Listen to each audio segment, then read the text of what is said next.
Hi ಎಲ್ಲರಿಗೂ ನಮಸ್ಕಾರ. ಇವತ್ತು ರೊಟ್ಟಿ, ಚಪಾತಿ, ಅಕ್ಕಿ ರೊಟ್ಟಿಗೆ ಕಾಂಬಿನೇಷನ್ ಆಗಿ ತೊಗರಿಬೇಳೆ ಹಾಗೂ ಸಬ್ಬಸಿಗೆ ಸೊಪ್ಪು ಹಾಕಿ ಪಲ್ಯ ಮಾಡೋದು ಯಾವ ರೀತಿ ಅನ್ನೋದನ್ನು ನೋಡೋಣ. ನಾನೊಂದು ಅರ್ಧ ಗಂಟೆ ಬೇಳೆ ನೆನೆಸಿ ಒಂದೆರಡು ವಿಸಿಲ್ ಕೂಗಿಸ್ಕೊಂಡೆ. ಅಂದರೆ ಇದು ಸ್ವಲ್ಪ ಬೇಳೆ ಗಟ್ಟಿ ಇದ್ರೇ ಚೆನ್ನಾಗಾಗುತ್ತೆ. ಒಗ್ಗರಣೆಗೆ ಒಂದು ಪಾತ್ರೆ ಇಟ್ಕೊಂಡು ಎಣ್ಣೆ ಹಾಕಿ ಸ್ವಲ್ಪ ಸಾಸಿವೆ ಹಾಕಿ,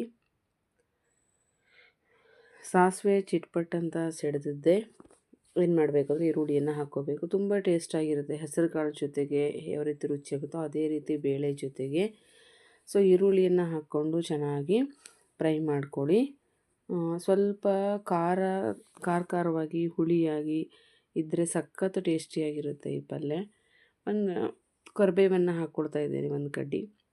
ಹಾಗೆ ಇಲ್ಲಿ ತೊಳೆದು ಹೆಚ್ಚಿಟ್ಕೊಂಡಿರ್ತಕ್ಕಂತಹ ಒಂದು ಸಣ್ಣ ಕಟ್ಟು ಸಬ್ಬಸಿಗೆ ಸೊಪ್ಪನ್ನು ಹಾಕ್ಕೊಳ್ತಾ ಇದ್ದೀನಿ. ನಾವಿಲ್ಲಿ ಸಬ್ಬಸಿಗೆ ಸೊಪ್ಪು ಬೇಳೆ ಪಲ್ಯ ಅಂದ ಕೂಡಲೇ ಸೊಪ್ಪಿನ ಪ್ರಮಾಣ ಹೆಚ್ಚಿರಲೇಬೇಕು, ತುಂಬ ಟೇಸ್ಟ್ ಆಗುತ್ತೆ. ಈ ಸಬ್ಬಸಿಗೆ ಸೊಪ್ಪು ಆರೋಗ್ಯಕ್ಕೆ ಒಳ್ಳೆಯದು, ಡೈಜೆಷನ್ ಪವರನ್ನು ಕೊಡ್ತಕ್ಕಂಥದ್ದು. ಆಮೇಲೆ ಸ್ವಲ್ಪ ಟೊಮೆಟೊ ಹಾಕ್ಕೊಂಡು ಉಪ್ಪು ಹಾಕ್ಕೊಂಡು ಇದಕ್ಕೆ ಚೆನ್ನಾಗಿ ಮಿಕ್ಸ್ ಕೊಡಿ. ಸೊಪ್ಪು ಬೇಯಲಿ. ಒಂದು ಚಿಟಿಕೆ ಅರಿಶಿನ ಹಾಕಿ ಎಲ್ಲ ಮಿಕ್ಸ್ ಮಾಡಿ. ನೀವಿಲ್ಲಿ ಹಸಿ ಮೆಣಸು ಬೇಕಾದರೂ ಕೂಡ ಏನು ಮಾಡ್ಬೋದು ಅಂದರೆ ಬಳಸ್ಬೋದು.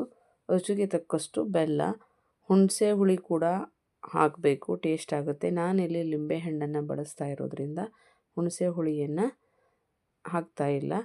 ಸೊ ಎಲ್ಲನೂ ಚೆನ್ನಾಗಿ ಮಿಕ್ಸ್ ಕೊಟ್ಟು ಒಂದು ಸರಿ ಅದು ಬೆಂದು ರಸ ಬಿಡಲಿ.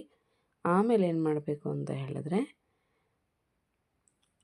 ಖಾರದ ಪುಡಿ ಮತ್ತು ಅಥವಾ ಸಾಂಬಾರು ಪುಡಿಯನ್ನು ನೀವು ಸೇರಿಸ್ಕೋಬೋದು. ನಾನಿಲ್ಲಿ ಮಾಡಿಟ್ಕೊಂಡಿರ್ತಕ್ಕಂಥ ಸಾಂಬಾರು ಪುಡಿಯನ್ನು 1.5 ಚಮಚದಷ್ಟು ಸೇರಿಸ್ತಾ ಇದ್ದೇನೆ.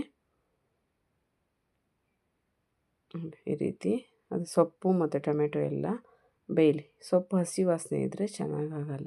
ನೋಡಿ, ಈ ರೀತಿ ನಾನು ಉದುರು ಬರೋ ಬೇಳೆಯನ್ನು ಬೇಯಿಸಿಟ್ಕೊಂಡಿದ್ದೇನೆ.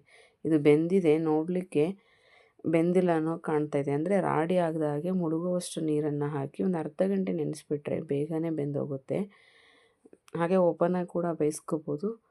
ಈ ರೀತಿ ಕೊನೆಗೆ ಲಿಂಬೆಹಣ್ಣನ್ನು ಹಿಂಡಿ ಸಖತ್ತು ಟೇಸ್ಟಿಯಾದ ಸಬ್ಬಸಿಗೆ ಸೊಪ್ಪು ಹಾಗೂ ಬೇಳೆ ಹಾಕಿ ಮಾಡಿದ ಉದುರುಬೇಳೆ ಪಲ್ಯ ಏನಾಯಿತು ಅಂತ ಹೇಳಿದ್ರೆ ರೆಡಿ ಆಯಿತು. ತುಂಬ ಟೇಸ್ಟಿಯಾಗಿರುತ್ತೆ, ಕ್ವಿಕ್ಕಾಗಿ ಆಗ್ತಕ್ಕಂಥದ್ದು. ಇಷ್ಟ ಆದರೆ ಬೇರೆಯವ್ರಿಗೂ ಶೇರ್ ಮಾಡಿ.